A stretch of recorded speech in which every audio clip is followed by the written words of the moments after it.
Olá, tudo bem? Estamos iniciando mais um episódio do Na Forja Podcast. Estamos hoje com duas presenças muito especiais hoje, que é o João e a Nazaré. Meu nome é Laís, eu sou advogada e mediadora. Nazaré, você poderia falar um pouco da sua história? Bem, vou contar a minha história em 2 segundos. Eu sou advogada, sou também professora de filosofia e de teologia, especialmente no que diz respeito à Sagrada Escritura. Para mim é uma honra estar aqui hoje na Academia Forjando, convidado pelo nosso querido anfitrião, que é o João Gabriel. João, você poderia falar um pouco da sua história? Bom, pessoal, a maioria do pessoal que está aqui provavelmente já me conhece, né? Eu sou o professor João Gabriel, sou professor de filosofia e formação humana e sou o fundador do Forjando Caráter, né? Então, hoje a gente vai conversar um pouquinho sobre a Academia Forjando e sobre um aspecto importante que está entrando dentro dela aí, que é justamente a parte da teologia, a parte das Sagradas Escrituras, com a participação muito especial da professora Nazaré, né? Mas isso a gente vai falando mais adiante, né? Ótimo, João. E o que é a Academia Forjando Caráter? Bom, na verdade, gente, a história de como chegamos na Academia Forjando Caráter é relativamente longa. Eu vou tentar encurtar o máximo possível, né? Para a maioria das pessoas que acompanham a gente já sabe, eu fui seminarista durante um período da minha vida, né? E eu lembro, eu saí da faculdade de Direito, curiosamente, eu era da faculdade de Direito da Federal Fluminense, né? E fui pro seminário e lá eu comecei a estudar uma coisa que eu jamais pensaria que estudar na minha vida, que era filosofia. Né? Imagina, né? Eu era professor de filosofia nunca passou pela minha cabeça. Comecei a estudar justamente no seminário e eu lembro da reação que eu tive quando eu tive contato pela primeira vez com a imagem de ser humano, né? E a imagem de mundo da filosofia aristotélico-tomista, né? Da filosofia realista. Eu lembro de estar sentado, eu era jovenzinho na época, né? Tinha uns 21, 22 anos de idade, e lembro de ter aquele... Eu falei, nossa, cara, isso é verdade. Isso é verdade. Como as pessoas não sabem disso? Por que não contam isso no colégio pra gente? E eu fiquei muito, muito animado com a coisa. E queria falar pra todo mundo, queria contar, ia para as formações que eu dava para os adolescentes na época, né? Eu era seminarista, né? E falava para eles, mostrava, fazia aulas e tal. E me empolguei. No final das contas, né? Acabei, de fato, me apaixonando mais pela filosofia, né? Do que pelo próprio sacerdócio. A gente discerniu que não era por ali. E me tornei professor. E comecei a dar aula de filosofia propriamente, formação humana, etc.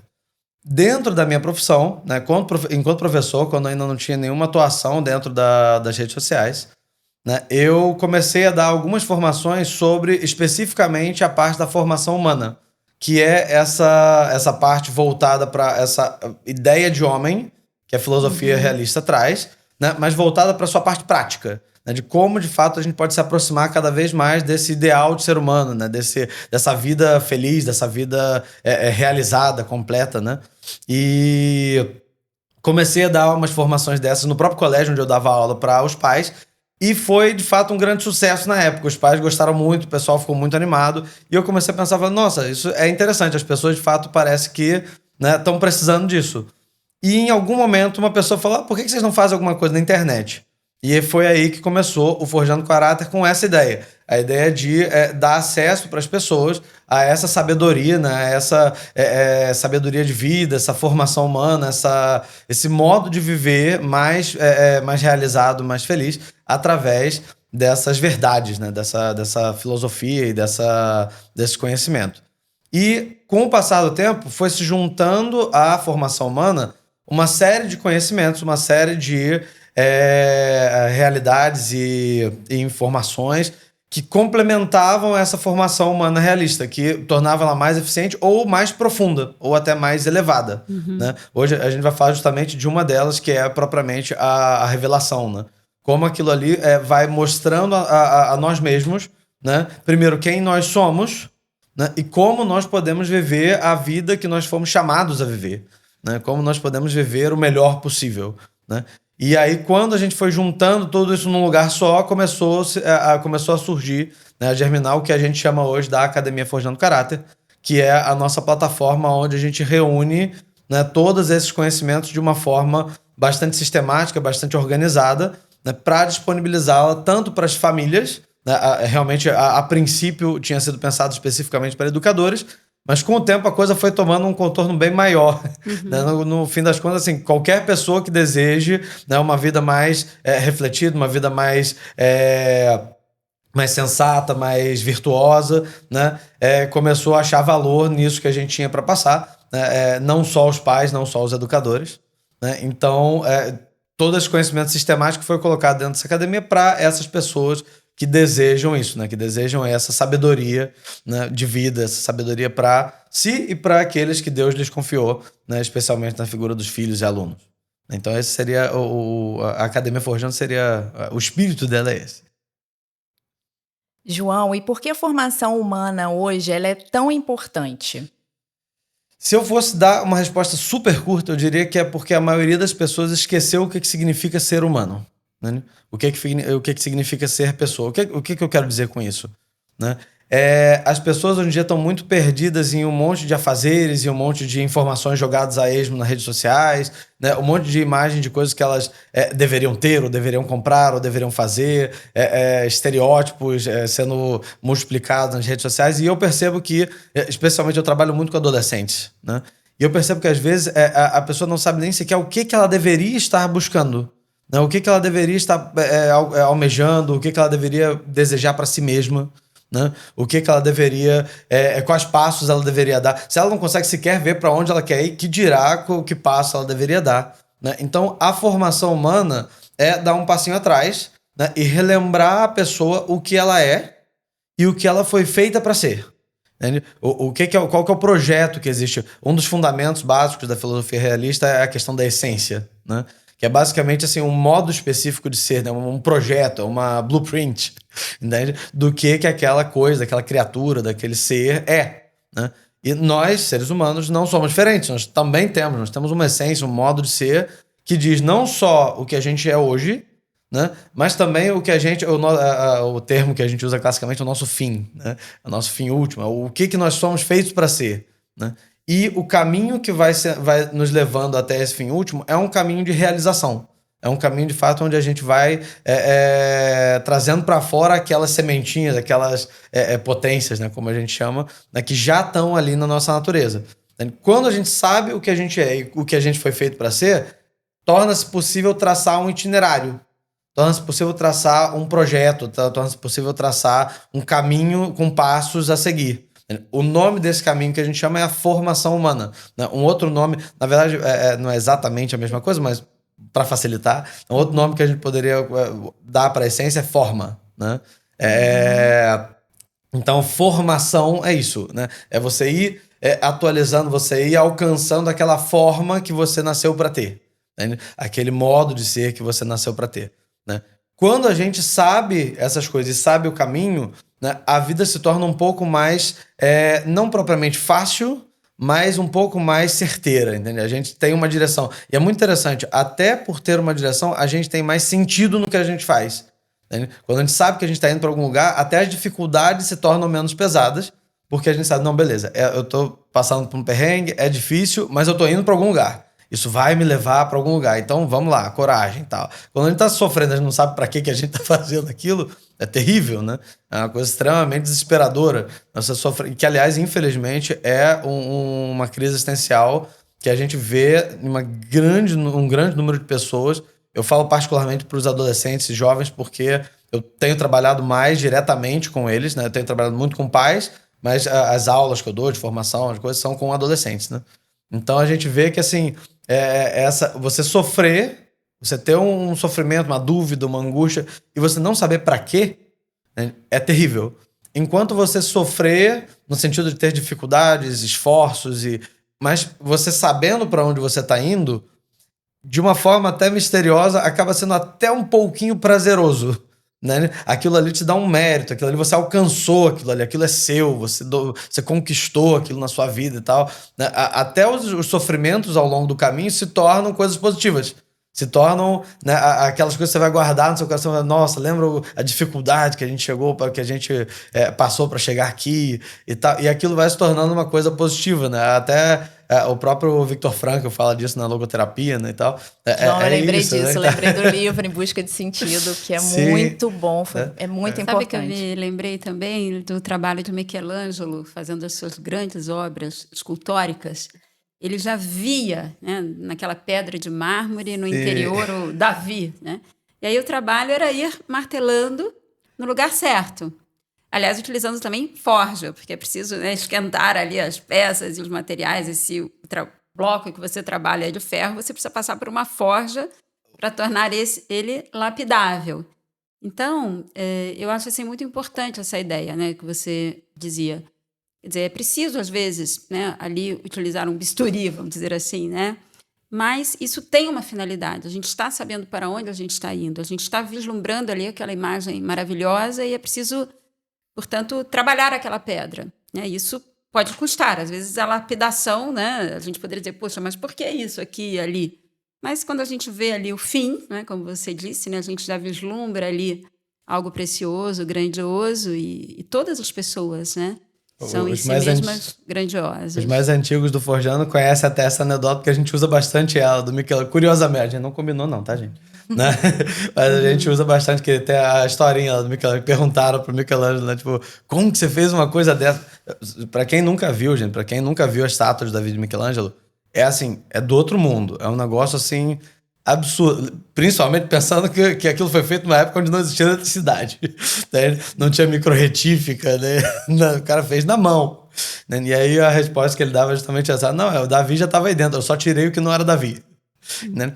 Isso é muito legal, eu de volta nos adolescentes, né, e tal. Isso é muito legal porque quando a gente sabe que a gente tem uma forma que a gente vai alcançar, que tá ali, que a gente precisa ir tirando algumas coisas, mas que ela já tá lá, faz até com que a gente aceite um pouco melhor as nossas próprias limitações. Claro. Né? As nossas próprias imperfeições, porque a gente sabe, beleza, eu tenho uma dificuldade que eu tenho aqui hoje, uma imperfeição que eu tenho, mas é assim mesmo, eu vou trabalhando, vou lapidando isso aí e vai ficar melhor, e vai ficar bom com o tempo, e a gente consegue até se aceitar um pouco melhor, não aceitar no sentido de, não, eu sou ruim, então tá bom, né? Mas no sentido de, eu tenho dificuldades hoje, né? Eu não sou perfeito, né? Mas eu tenho um caminho a seguir, né? Eu tenho uma forma a alcançar. Então é de fato muito, muito engrandecedor. Né? E João me fez lembrar os 3 pontos, né, que o Viktor Frankl trouxe, né, no Riquezas, no livro dele, que é servir um ideal, né, amar uma pessoa e aceitar o sofrimento, né, inevitável da vida,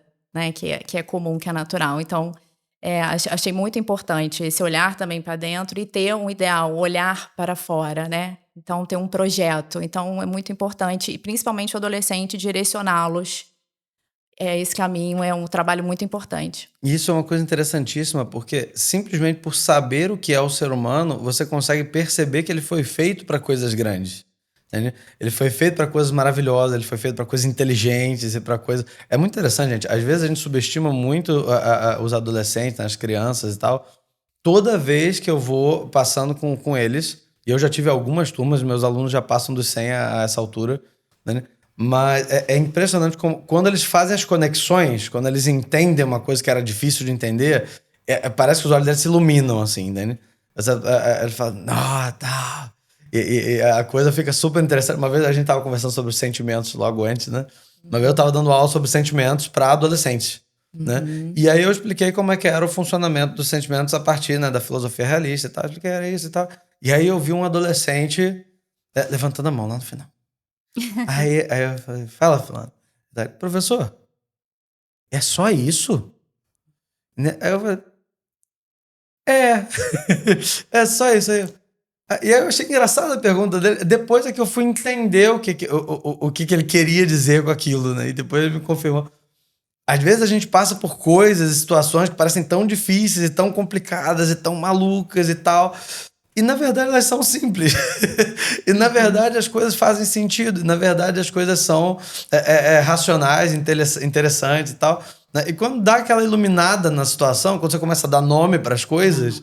Né? Quando você começa a saber o que exatamente está se passando ali, o que antes era um monstro de 7 cabeças, né, vira uma coisa extremamente tranquila, extremamente tranquila, não, porque sempre continua desafiadora, né, mas se torna uma coisa real. É muito interessante. São Tomás coloca uma coisa muito curiosa quando ele está falando do sentimento do medo.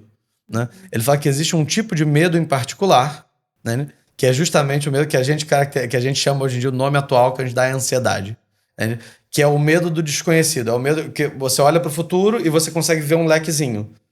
Quando você pensa no que está fora do lequezinho, você começa a ter um medo assim atroz, né? E diz ele que esse sentimento é atroz justamente porque nada na realidade consegue alcançar aquilo que a sua imaginação consegue criar. A realidade é sempre mais tranquila do que os monstros que você consegue imaginar. Né? Então, quando você dá nome pra coisa, quando você vê como ela já não é mais o monstro que você imaginava que ela fosse. Eu faço uma brincadeira com os adolescentes, né? Eu falo, gente, vocês já viram filme de terror? Ele, já, tá. Ele fala, vocês percebem que existe um momento no filme, que é o momento que o monstro aparece, e que parece que o medo que você tem dele dá uma reduzida drástica. Aí todo mundo, é verdade. Né? Porque é uma coisa conhecida, né? A gente sabe que quando o monstro aparece no filme, parece que você era isso? E tal. Por quê? Porque o escuro, o desconhecido, o misterioso é sempre mais assustador, porque a sua imaginação vai louca, né? A sua imaginação solta ali e você faz as maluquices que você quiser fazer. Então, dar nome para as coisas, conhecer, né? Dá poder sobre a coisa, né? Você consegue controlar, você consegue entender, você consegue se posicionar com relação a ela. Quando você não sabe o que é, vira um monstro. Posso fazer uma observação? Na Sagrada Escritura, consta que a expressão que mais aparece é não tenhais medo. E dizem, eu pessoalmente nunca contei, mas já li isso em várias referências, que há exatamente 365 vezes a alusão a não ter medo na Sagrada Escritura, o que significa que a gente precisa todos os dias lembrar isto. E é interessante porque isso que, claro, a gente estudando filosofia e principalmente elaborando, né, algo sobre o ser humano, algo que Platão e depois Aristóteles desenhou tão bem, e Santo Tomás se apoia tanto em Aristóteles para descrever as paixões humanas, os sentimentos humanos, a razão humana, a liberdade humana, o conhecimento humano. A gente pensa que, quando a gente conhece também teologia, isso tudo parece que ainda fica mais nítido, mais claro, a gente ainda capta com mais profundidade. Digamos assim, a sabedoria humana ainda chega a níveis mais elevados quando percebe, digamos assim, que isso que a gente pode alcançar com a nossa própria razão, com o nosso discernimento pessoal, também é algo que Deus quer nos comunicar. Isso também me lembra uma outra ideia, né? Há um autor italiano que se chama Romano Guardini, um grande teólogo. E ele tem um opúsculo, um livrinho mesmo, um ensaio que ele escreveu no final da sua vida, que, aliás, nem está traduzido para o português, que se chama assim, Só quem sabe de Deus conhece o homem. É isso que você fala, que é tão importante conhecer, né? Quem nós somos, para que eu estou aqui, qual é a minha origem, qual é o meu destino, como que a gente percorre esse caminho, né? Ou seja, como é que a gente pode ir lapidando, né, o próprio caráter. Enfim, olha, só quem sabe de Deus conhece realmente o homem. E isso a gente tem na Sagrada Escritura, né? Todo um panorama assim, sobre nós e sobre Deus. Me vem duas passagens muito interessantes, professora. A primeira é aquela, conhecereis a verdade vos libertará. Perfeito. Né? Mas a segunda que vem na minha cabeça, que é muito interessante, tem um pedacinho que nem tá na Sagrada Escritura, mas que botaram no filme. Né? Mas que é a pergunta que Pôncio Pilatos faz para Nosso Senhor. Né? Que é o que é a verdade? Veritas, né? O que é a verdade? Aí no filme aparece ele pensando depois, tipo, o que é a verdade? O que é a verdade? Aí ele pergunta pra mulher dele, o que é a verdade? E tal. Né? Qual filme você se refere? A Paixão de Cristo, A Paixão, perdão. Mel Gibson, né? Mel Que Gibson, é sensacional. Né? Que é o filme, tava na Páscoa há pouco tempo, né? Acho que todo mundo já reviu só ressuscita o filme na Páscoa, né? Pra ver de novo. Mas é muito interessante porque Pôncio Pilatos faz essa pergunta, né? Quis es veritas, né? E logo em seguida, né, poucas passagens depois, né, ele fala uma segunda frase, né, que passa relativamente despercebida, né, quando apresenta, né, Nosso Senhor, né, e ele fala, né, et homo, né, tipo, eis o homem. E é muito interessante porque ele não usa a palavra latina para homem masculino. Né? Ele não usa vir, ele usa homo, né, que é humano, né, que é o ser humano, né? E aí ele aponta para Nosso Senhor e fala: eis o ser humano, né? Eis o homem como ele deveria ter sido, né? Não é à toa que o Nosso Senhor é chamado Novo Adão, né? Então, o Nosso Senhor, conhecer a Deus, principalmente Deus Pai, né? Mostra o projeto para o qual o homem foi feito, né? E conhecer a Nosso Senhor na pessoa do Filho, né? Mostra o projeto para onde o homem está indo, né? Ou seja, o modelo de homem, o melhor ser humano possível, né? O homem como ele deveria ter sido, o novo Adão, né? Então, realmente, é muito interessante porque existe um mau hábito intelectual, né? Que a gente traz, infelizmente, assim, desde a modernidade, que é a separação muito rígida entre fé e razão, né? É como se as duas coisas não se tocassem, como se as duas coisas não se comunicassem, né? Que é uma coisa que, na verdade, não faz muito sentido se a gente for pensar bem, né? Porque existe um princípio na metafísica, na lógica, é o princípio de não contradição. Ou uma coisa é ou uma coisa não é. Né? Ao mesmo tempo, sob o mesmo aspecto. Ao mesmo tempo, sob o mesmo aspecto, para deixar... Né? Então, assim, se Deus é, né? Se Deus é como se a gente fosse falar da estátua do Davi de Michelangelo, né? E a gente fala, nossa, a gente vai fazer um estudo aprofundado sobre a estátua do Davi de Michelangelo. A gente só não pode falar do Michelangelo, né? Eu falo, ué... Why not? Como é que você vai falar profundamente, né, da obra sem tocar no assunto do autor? Ou pelo menos perguntar, né? De onde surgiu esta obra? Qual a sua origem mais remota? Qual foi a técnica? Qual foi a causa? Né? Ele usou, né? Então é uma coisa que não faz muito sentido, né? É uma coisa assim que não tem muito fundamento lógico, né? Se existe uma origem do que nós somos, né? Se existe uma origem do homem, do mundo, da verdade, né? Como não relacioná-la com aquilo que a gente entende pela nossa razão, né? E na verdade, assim, não só elas não se contradizem, não só esses dois aspectos eles não brigam entre si, como na verdade a gente vai percebendo, né, o toque profundo de um no outro, né, justamente porque eles são fundamentados na mesma verdade, né? É muito interessante quando o evangelho ele chega nos países gregos, na região da Grécia, na época, né, a doutora Nazária pode falar muito melhor disso do que eu, né? Na época, o inglês da época era o grego, né? O pessoal pensa, era o latim, mas na verdade não era exatamente o latim, né? O latim era a língua oficial do Império Romano, né? Mas o pessoal se comunicava, e a língua da cultura, era o grego. Tanto é que os evangelhos, para chegarem mais longe, foram escritos, a maioria deles, em grego. Um deles foi escrito em outra língua, mas logo foi traduzido para o grego, né, para chegar no resto do mundo. E é muito interessante quando a gente vai pegando ali os padres da igreja, né, que foram os primeiros pensadores, né, da teologia da igreja, né, muitos deles ou eram já de origem grega, né, ou tiveram uma educação grega.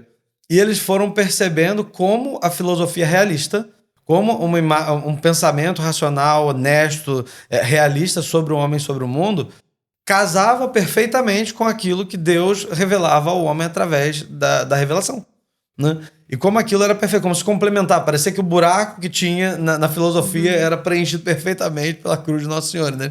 A coisa fechava, né? E a partir daquele momento as duas coisas começaram a caminhar juntas, né?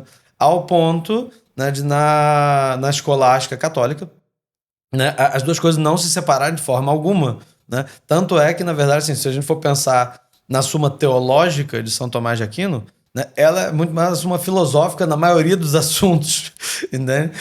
Por quê? Porque, na verdade, São Tomás usou um clickbait, né? Ele falou que era teológico, mas era filosófico. Não, é porque na cabeça de São Tomás aquilo não se separava, né? O conhecimento racional da verdade casava perfeitamente com o conhecimento da revelação.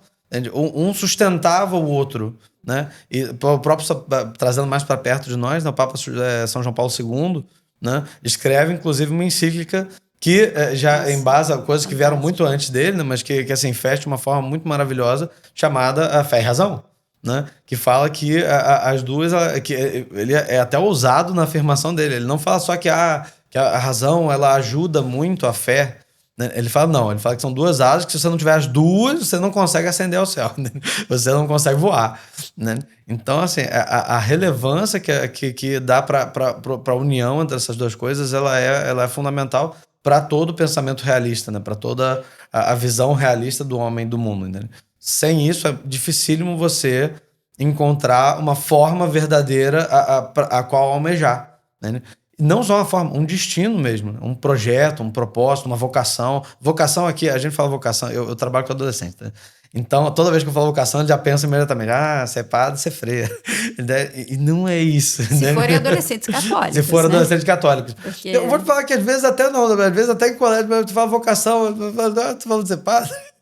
Não, eu quero dizer assim, claro, vocação significa chamado, né, de vocar, né? Então, enfim, é uma confusão, mas eu acho que, de fato, essa abertura, né, a tudo, inclusive a Deus, né, é típico do ser humano.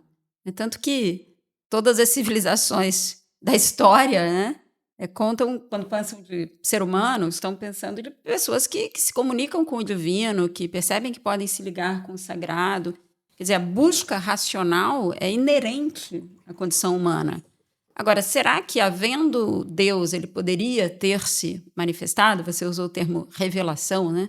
Poderia ter tirado esse véu que encobre, né, essa realidade superior e se manifestado. E aí, a escritura, né, que é ligada aí ao povo hebreu, né, na mais remota antiguidade, pois bem, né, parece que sim, ali tem muitos elementos que dialogam com essa busca racional, com essa pesquisa racional. E quando a gente faz essa pesquisa, né, é lá, como você dizia, um grego, né, um filósofo, né, tem essa mente aberta, né, e a gente encontra essa tradição, né, que se plasmou também em escritura, e percebe que não há ali uma incompatibilidade, que existe uma convergência, isso que Santo Tomás fez maravilhosamente bem, né, como você diz, com uma naturalidade que a gente passeia, né, da filosofia para a teologia, para a Sagrada Escritura, sem perceber, né? A gente está ali conversando sobre o homem, conversando sobre Deus, né, de uma maneira incrivelmente natural e, ao mesmo tempo, sobrenatural. Quer dizer, a razão vai se encontrando com a fé e vai chegando a níveis até mais profundos e elevados, né, com uma facilidade impressionante. Às vezes eu digo que, com a razão, a gente procura olhar o céu a olho nu. Está ali olhando, e aí, por exemplo, aqui no Brasil, a gente percebe, né, o Cruzeiro do Sul, as Três Marias, pouco mais do que isso, pelo menos eu, né? Se você é um astrônomo, né, um físico, acho que você consegue identificar, sei lá, Vênus, né, outras coisas, outras realidades. Isso é o que a gente consegue, né? Se a gente tem mais ciência, enxerga mais, mas talvez não enxergue tanto assim, né?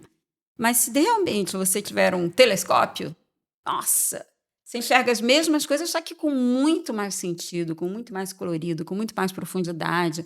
Eu diria até com muito mais alegria, com muito mais beleza. Você fica fascinado, né? E a fé nos traz isso, né? Uma espécie de um apoio, assim, que não é nosso, que é, no caso, sobrenatural, e nos permite enxergar muito mais, né? Então, toda essa riqueza dessa formação humana que é possível realmente transmitir e favorecer o desenvolvimento das pessoas, né? Com certeza, pessoas alheias à fé, tranquilamente, né? Podem ser, inclusive, virtuosas e até muito mais virtuosas do que pessoas que têm a fé, enfim, acreditam, mas aquilo não se traduz, né, num comportamento prático, enfim. Mas se os dois estão juntos, né, se as duas asas estão unidas, aí sim, né, batendo se voa longe, né? Perfeito. Muito bom. É muito interessante porque tem algumas questões que as pessoas não se fazem às vezes abertamente, mas que fazem absoluta e total diferença. A gente vai falar um pouquinho sobre o Antigo Testamento em breve, né? E é muito interessante. Tem algo que está literalmente nas primeiras frases do Gênesis que muda o jogo completamente. Por quê?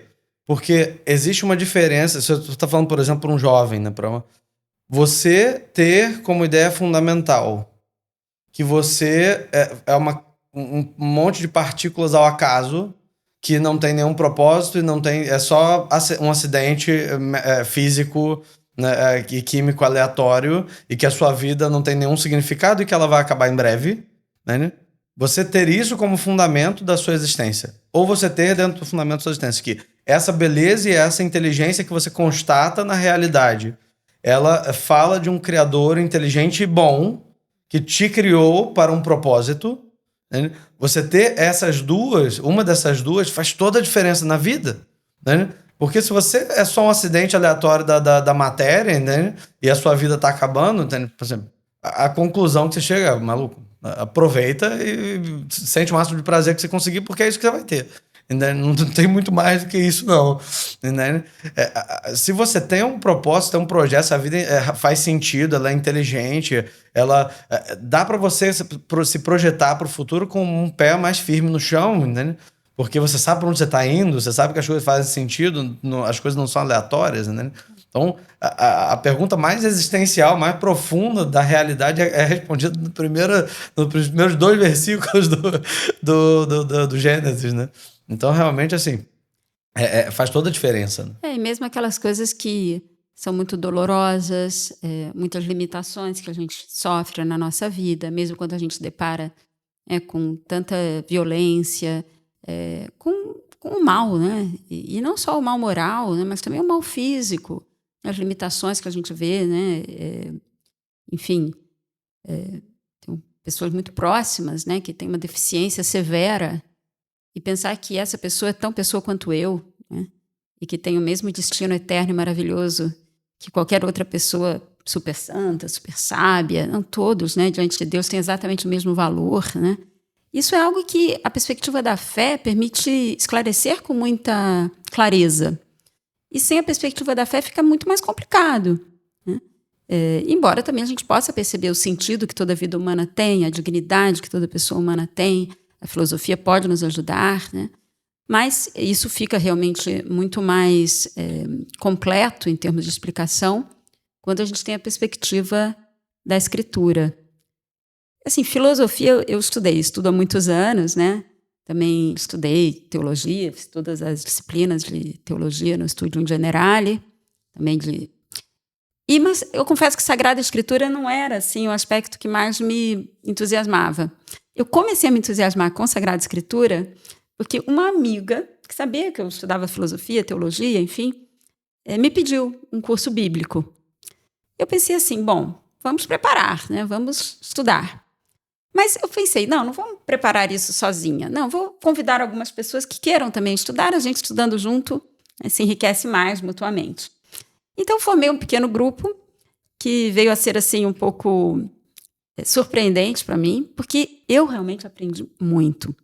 Eu tenho, né, uma amiga italiana cultíssima, né, fala grego fluentemente e outras coisas, e ela imediatamente topou.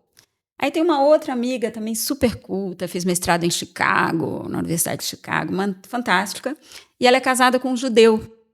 Então ela entendia muito da cultura judaica.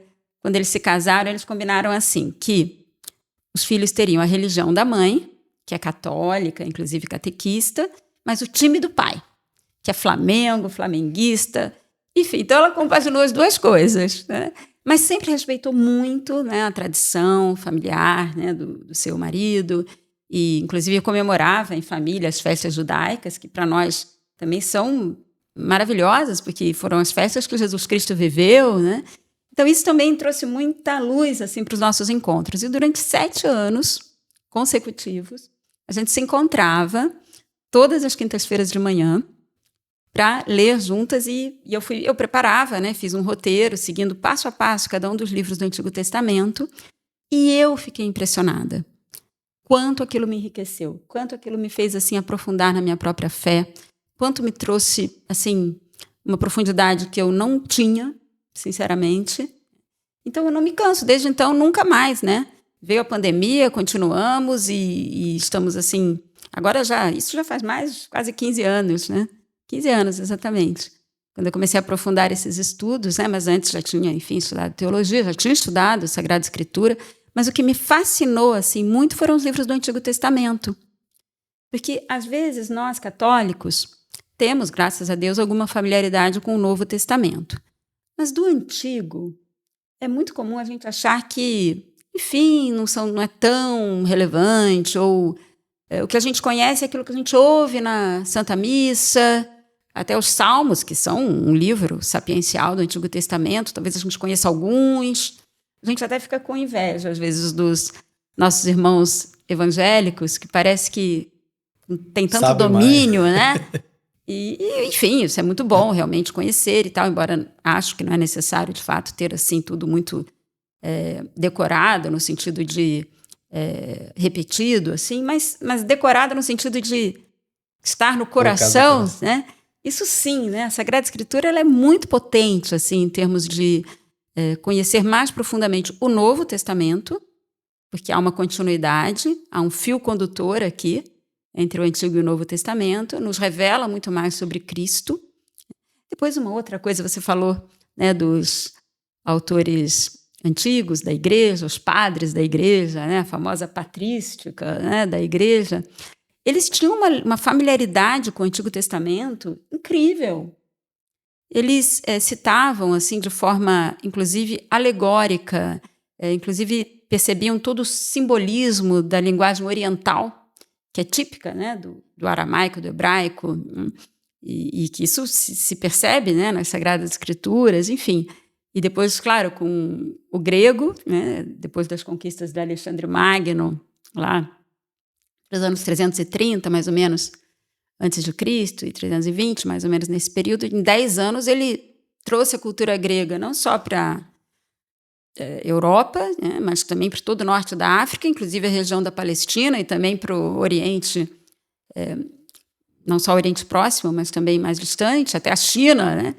Enfim, então o grego se tornou hegemônico, como você lembrava, né, como a língua franca, né, na época de Cristo era a língua franca, não era o latim, né?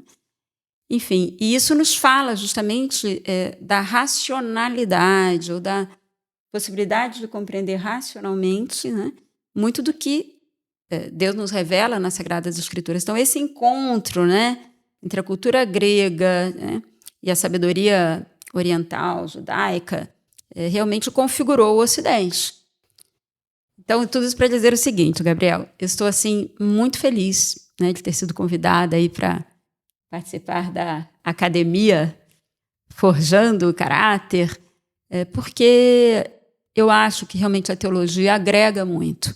E as Sagradas Escrituras de uma maneira assim muito especial, né? Nesse trabalho de formação, né, que é uma formação humana, é uma formação filosófica e também teológica. Exatamente. Então, acho que vai ser assim, muito legal poder também aprender, né, com você e com toda essa sua experiência super prática, né, docente, ali lado a lado com adolescentes, com as famílias.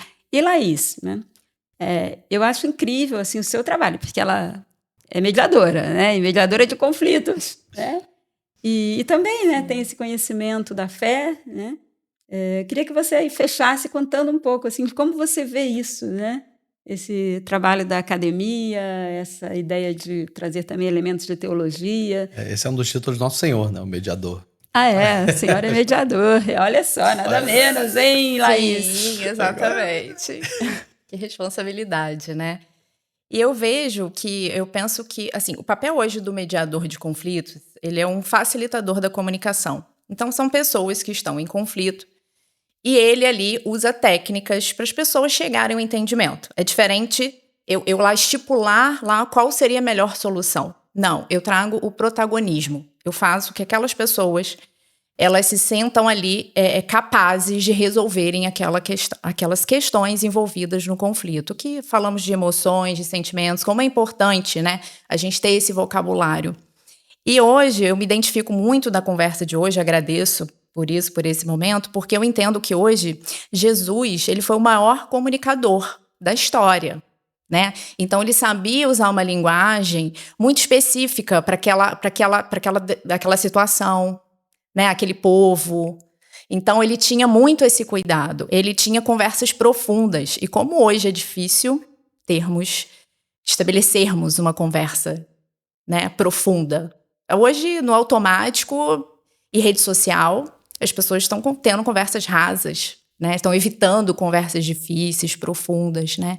Então, eu tenho muito de ter o Jesus lendo. Eu acho muito importante também o Antigo Testamento. Acho lindo, tem passagens lindas, importantíssimas ali, ricas, né? Que às vezes passa despercebido. Eu também acho muito importante essa leitura.